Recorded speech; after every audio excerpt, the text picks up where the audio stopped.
नमस्कार, आप देख रहे हैं मानव अधिकार मीडिया और मैं हूं रंजीत राठौर। दमोह विधानसभा उपचुनाव को लेकर पूर्व मुख्यमंत्री कमलनाथ का हुआ आगमन। कांग्रेस प्रत्याशी अजय टंडन का हौसला अफजाई करते हुए क्या कुछ कहा, आइए जानते हैं। ये चुनाव उपचुनाव नहीं है, ये चुनाव किसी उम्मीदवार का नहीं है। आप तो इस चुनाव में तय करेंगे कौन से रास्ते में जाना है। क्या हमें इस संस्कृति के रास्ते में जाना है या हमें इस सौदेबाजी के रास्ते में जाना है। मैं तो माफी मांगता हूं आपसे, मैं तो माफी मांगता हूं कि 2018 में कांग्रेस ने एक ऐसा उम्मीदवार चुना, हमारी पहचान नहीं थी कि ऐसा होने जाएगा। देश हमें सौंपा और इस प्रदेश की भार हमने संभाली। कौन सी चुनौती हमारे सामने नहीं थी? हमारे कृषि क्षेत्र की चुनौती, मध्य प्रदेश की अर्थव्यवस्था। सुन लीजिए, आप व्यापारी हो या नौजवान हो, मध्य प्रदेश की अर्थव्यवस्था हमारे कृषि क्षेत्र पर आधारित है। अगर ये दमोह का बाजार चलता है, कोई जबलपुर से आके या भोपाल से आके यहाँ खरीदी नहीं करता। ये बाजार चलता है जब किसानों की जेब में कुछ होता है, किसानों की जेब में क्रय शक्ति खरीदने की ताकत होती है। किसान का बच्चा, उसके परिवार के बच्चे अच्छी पढ़ाई कर सकते हैं जब किसान की जेब में कुछ पैसा हो। हमारी अर्थव्यवस्था कृषि क्षेत्र पर आधारित है।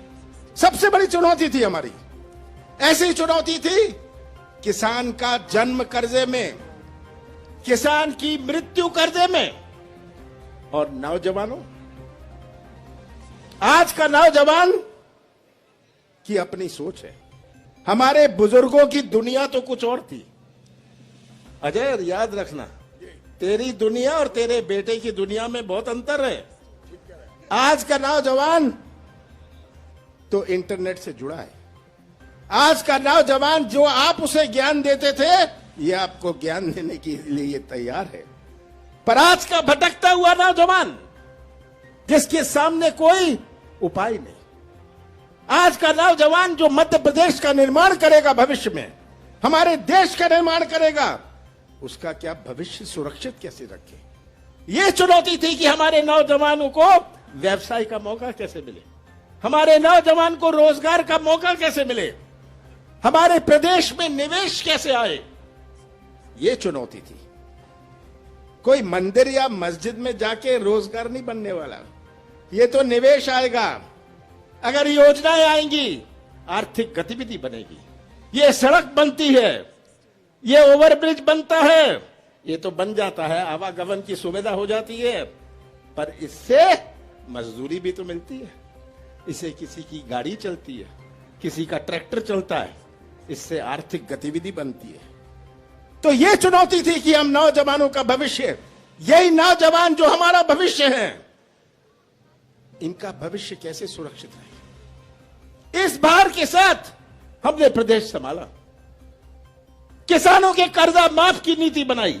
कौन सा पाप मैंने किया? 15 महीने की सरकार थी, 2.5 महीने गए लोकसभा और आचार संहिता में।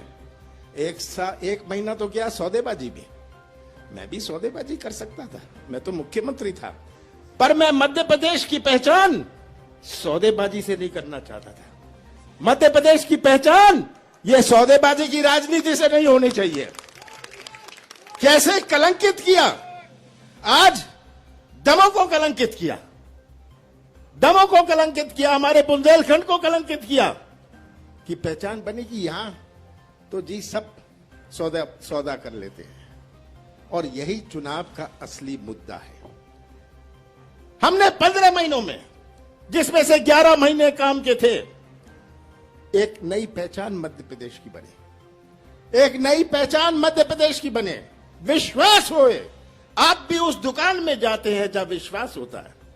मैंने सीमेंट की फैक्ट्रियों को कहा दमोह जाइए। आप जानते हैं, इंडिया सीमेंट के लोग आए कि यहां सीमेंट की फैक्ट्री लगे, सीमेंट की फैक्ट्री लगे। ये मैंने शुरू किया। क्या होगा? 1000 ट्रक लगेंगी। 1000 ट्रक में 4 लोग होए 5 लोग होए 5,000 लोगों को फायदा होगा। ये मेरी सोच थी। क्या मध्य प्रदेश की पहचान माफिया से होगी? मैंने माफिया से युद्ध छेड़ा। मैंने कहा शुद्ध का युद्ध। हर मिठाई में मिलावट। मैंने कहा मैं शुद्ध का युद्ध करूंगा, किसी की नहीं सुनूंगा। ये माफिया के खिलाफ मध्य प्रदेश में हमने अभियान छेड़ा। मध्य प्रदेश की पहचान माफिया से नहीं हो सकती। मध्य प्रदेश की पहचान तो हमारा सरल स्वभाव है, हमारा भोला भालापन है, हमारी मेहनत है। ये मध्य प्रदेश की पहचान है और इसी से निवेश आएगा। यही मैंने अपनी नीति और नियत का परिचय दिया। नियत और नियत का परिचय दिया। कौन सा गुनाह किया मैंने? पेंशन की बात आई, किसानों की बात आई, बिजली की बात आई। कौन सी गलती करी मैंने? ये आज प्रश्न आप सबके सामने है। और भारतीय जनता पार्टी, शिवराज सिंह जी तो आएंगे, वो तो कहते रहे कोई कर्जा नहीं माफ हुआ। विधानसभा में कहना पड़ा कि लगभग 27 लाख लोगों का कर्जा माफ हुआ है, उनको कहना पड़ा। शिवराज जी की तो का खाना हजम नहीं होता जब जिस दिन वो झूठ ना बोले। झूठ पर झूठ। अब कितनी घोषणाएं। मुझे तो ताज्जुब होता था कि 15 साल में इन्होंने हजारों, लगभग 12,000 घोषणाएं कर दी। अब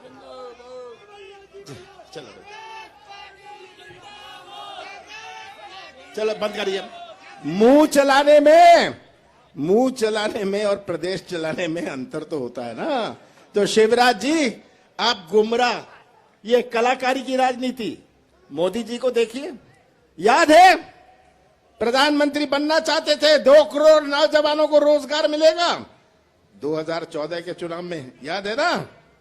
15 लाख रुपए, क्या क्या बात नहीं कही। 2019 के चुनाव में मोदी जी ने नौजवान की बात नहीं करी, किसान की बात नहीं करी, जिसका कहते थे 50% नफा होगा। किसकी बात करी? राष्ट्रवाद की, पाकिस्तान की। अब ये हमें पाठ पढ़ाएंगे राष्ट्रवाद का, कांग्रेस को पाठ पढ़ाएंगे राष्ट्रवाद का। मैं तो पूछता हूं इनसे, बीजेपी वालों से, आपका एक स्वतंत्र संग्राम सेनानी का आप नाम नहीं ले सकते और आप राष्ट्रवाद का पाठ पढ़ाते हो देश को? नहीं है। शिवराज जी आएंगे, कहेंगे ये घोषणा मैं करता हूं, क्या मेडिकल कॉलेज की करता हूं। उनसे तो छतरपुर का तो आप हाल जानते हैं, पूछ लीजिएगा आपने कितने मेडिकल कॉलेज की प्रदेश में घोषणाएं करी हुई हैं, कितनी घोषणाएं करी हुई हैं। घोषणाओं के तो मास्टर हैं, कुछ बुलवा लेना, घोषणा करते जाएंगे। ये कलाकारी की राजनीति आपको पहचाननी है। नौजवानों, आपको पहचाननी है, क्योंकि ये आपका भविष्य है। मोदी जी, जब कोविड हुआ, आज 25 मार्च है, 25 मार्च को पूरा लॉकडाउन शुरू हुआ था। मुझे तो ताज्जुब हुआ जब मोदी जी ने कहा 20 लाख करोड़ रुपए, याद है 20 लाख करोड़ रुपए मैं दूंगा। मैंने कहा 20 लाख करोड़ रुपए को लिखते कैसे हैं ये मोदी जी, ये बता दे। 20 लाख करोड़ रुपए, आज किसी के पास 20 रुपए आए? मोदी जी आज इसकी बात नहीं करेंगे। मोदी जी आज इसकी बात नहीं करेंगे। ध्यान मोड़ने की राजनीति में ये माहिर है और यही इनकी भारतीय जनता पार्टी की राजनीति आपको समझनी है। कानून ले आए किसानों का, किसान मांग नहीं रहा कानून, किसान कानून मांग नहीं रहा। डॉक्टर आपके घर में आ रहा, कह रहा मैं इलाज करूंगा। अरे मोदी जी, आपका इलाज हम नहीं चाहते। ये निजीकरण करना आपको समझना है। किसान को तो नुकसान होगा, पर दमों के व्यापारियों का क्या नुकसान होगा? समझ जाइए दमों के लोग, ये काला कानून क्या है, हम क्यों विरोध करते हैं? निजीकरण। कोई भी बड़ा उद्योगपति आएगा, उसको मंडी का दर्जा दे दिया जाएगा, मंडी का दर्जा दे दिया जाएगा। और ये बड़ा उद्योगपति जाएगा किसान के पास, समर्थन मूल्य 3,000 रुपए या 2,000 रुपए कहेगा, 1,700 रुपए ले और घर बैठ। किसान को तो निकालना है। जो समर्थन मूल्य मिलने की संभावना भी थी वो गई। समर्थन मूल्य तो कांग्रेस ने शुरुआत करी थी। कांग्रेस ने फूड कॉर्पोरेशन ऑफ इंडिया बनाया था। कांग्रेस चाहती थी कि हम समर्थन मूल्य दें। इंदिरा गांधी जी ने एक कानून बनाई थी। और आज जो संभावना थी, संभावना है समर्थन मूल्य के, ये गई। निजीकरण। दूसरा कानून ठेके की खेती। या अपने किसान तो गुजारे की राजनीति करते हैं, और किसान को क्या चाहिए? बीज चाहिए और खाद चाहिए।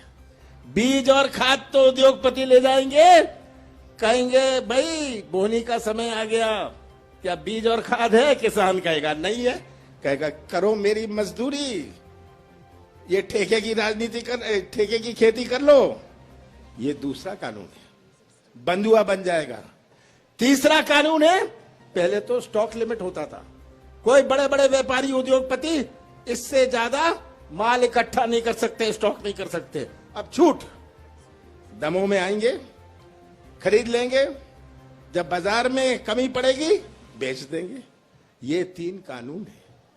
तो मोदी जी जो कहते थे किसानों को 50% नफा होगा, ये नफा ये 3 कानून का समझ लीजिए। ये आज चुनौती हमारे सामने है, और मैं तो आप सबको, दमों की जनता को सावधान करना चाहता हूं। भारतीय जनता पार्टी सब चीज का उपयोग करेगी चुनाव जीतने के लिए। पुलिस का उपयोग करेगी।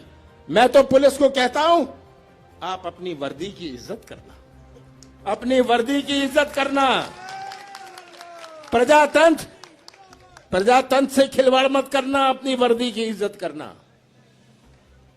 मैं शासकीय कर्मचारियों से कहता हूं कि जो आपने शपथ ली थी, उस शपथ का सम्मान रखना। आप किसी दबाव में मत आइएगा।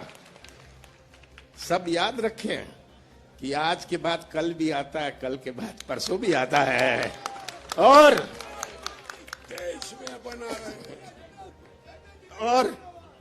अंत में हमारे उम्मीदवार हैं अजय टंडन जी। इनको इनका परिचय देने को आवश्यकता नहीं है। ये इनका परिचय मुझे देना नहीं, पर एक बात मैं आपको कहने आया हूं, इसको मैं उपचुनाव नहीं मानता। जो आप अजय टंडन को वोट देंगे, याद रखिएगा आप कमलनाथ को वोट दे रहे हैं। आप ये उपचुनाव देश को संदेश देगा, ये उपचुनाव देश को संदेश देगा कि बुंदेलखंड और दमों की जनता सब कुछ स्वीकार कर लेगी, गरीबी स्वीकार कर लेगी, कष्ट स्वीकार कर लेगी, पर ये सौदेबाजी की राजनीति स्वीकार नहीं करेगी। ये आप प्रदेश को, और मुझे पूरा विश्वास है कि आप ये जो तस्वीर है, ये तस्वीर आप देखेंगे। जहां तक मेरा सवाल है, मैं दमों के लोगों को एक ही बात कहना चाहता हूं, जो अधिकार छिंदवाड़ा के लोगों का मेरे ऊपर है, वही अधिकार हमारे दमों का मेरे ऊपर रहेगा। और मैं जिम्मेदारी लूंगा। रतन चंद जी, ये अपना अजय टंडन जी तो लेंगे, पर हम कंधे से कंधा मिलाकर हम एक नया इतिहास शुरू करेंगे। और मुझे पूरा विश्वास है, आप जो यहां आए हैं, हमारी माताएं बहनें आई हैं, भाई आए हैं, अगर आप सबने अपनी कमर ठान ली तो कोई नहीं रोक सकता। दमों का झंडा मध्य प्रदेश की विधानसभा में लहराएगा। आप सब